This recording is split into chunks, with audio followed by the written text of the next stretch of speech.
આપ જોઈ રહ્યા છો સીએનસીસી ગુજરાત। રાજુ કરપડાની થાનગઢમાં થઈ તકરાર ભાજપ અને અન્ય પક્ષોના ઉમેદવાર દ્વારા બોલાચાલી સાથે તકરાર ઊભી થવા પામી હતી। નગરપાલિકાનું ઇલેક્શન જોરશોરથી ચાલી રહ્યું છે। ભાજપ, કોંગ્રેસ તેમજ આમ આદમી પાર્ટીના ઉમેદવારો પોતાની ઉમેદવારી દાખવીને પોતાની કાર્યશૈલી દર્શાવવા તત્પરતા બતાવી રહ્યા છે। સાથે સત્તા પક્ષ તેમજ વિરોધ પક્ષ બંને આમને સામને જોવા મળ્યા હતા। અનેક જગ્યાએ નાની મોટી તકરાર અને માથાકૂટ જોવા મળી હતી।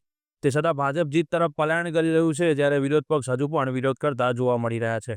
આને લીધે અનેક જગ્યાએ સામાન્ય માથાકૂટ તેમજ તકરારો ઊભી થઈ હતી। વધુ વિગત આપણે રાજુ કરપડા તેમજ થાનગઢના અન્ય ઉમેદવાર પાસેથી મેળવીએ કે આ બાબતે શું કહેવા માંગે છે।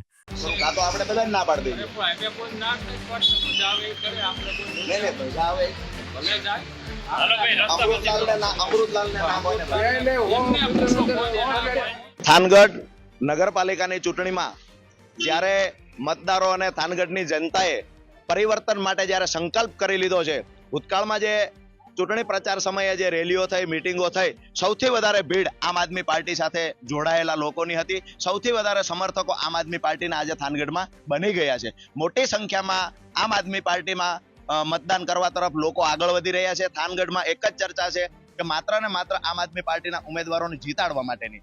તો આજે થાનગઢની અંદર અમે ઘણી બધી જગ્યાએ જોયું કે ભાજપના નેતાઓ કોઈ પ્રકારનું અંદર એન્ટ્રી થવાનું કાર્ડ રાખતા નથી, છતાંય દરેક બૂથની અંદર એન્ટ્રી કરે છે।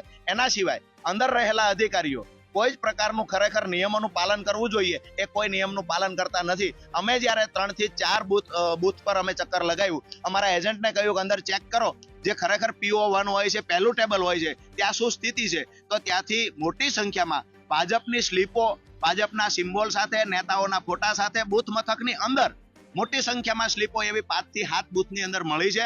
અમે સ્પષ્ટ માનીએ છીએ કે ભાજપના નેતાઓ રઘવાયા થયા છે અને થાનગઢ નગરપાલિકા જ્યારે લોકો મત આપવા તૈયાર નથી ત્યારે દબંગાઈથી, દાદાગીરીથી થાનગઢના લોકોને દબાવવાનું, ધમકાવવાનું કામ આજ ભાજપના લોકો અહીંયા થાનગઢમાં કરી રહ્યા છે। હાલમાં જે વિવાદ કરી રહ્યા છે એમાં સ્લીપ હોય એને કટિંગ કરતા કોઈ મતદાર ભૂલી ગયો અને તમામ પક્ષની સ્લીપો છે એમાં સ્લીપ દરેક રાજકીય પક્ષો મતદારોને સ્લીપ આપતા હોય છે।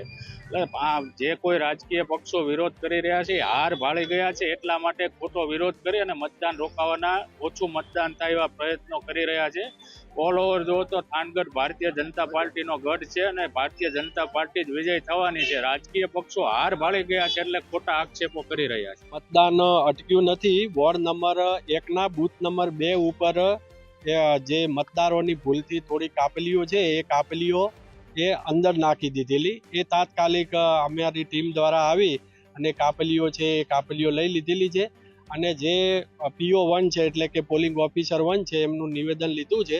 એમણે નિવેદનમાં જણાવેલ છે કે આ મતદારોની ભૂલથી છે એ કાપલીઓ અંદર આવી ગયેલી છે અને તમામ કાપલીઓ છે એ આપણે જપ્ત કરીને લઈ લીધેલી છે।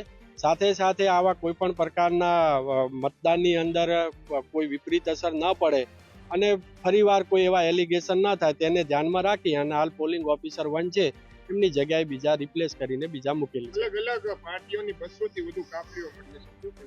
હા, એ કેટલું યોગ્ય ચૂંટણીમાં જો મતદારોને જે 100 મીટરની બારે જે કાપલીઓ આપવામાં આવે છે એ કાપલીઓ લઈને મતદારો આવી ગયા છે।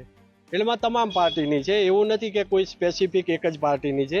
તમામ પાર્ટીઓની કાપલીઓ અંદર મતદારોના ભૂલથી આવી ગયેલી છે અને અમે અત્યારે તાત્કાલિક લઈ લીધેલી છે। કોઈ આગળ ઊભું નથી ચેક કરવા, તો અંદર સુધી બૂથ સુધી પહોંચી ગઈ કાપલી ના, ચેક કરે છે છતાંય પણ જે મતદારો લઈને જતા રહ્યા છે એટલે એ લઈ લીધેલી છે। 200 કાપલી છે સાહેબ?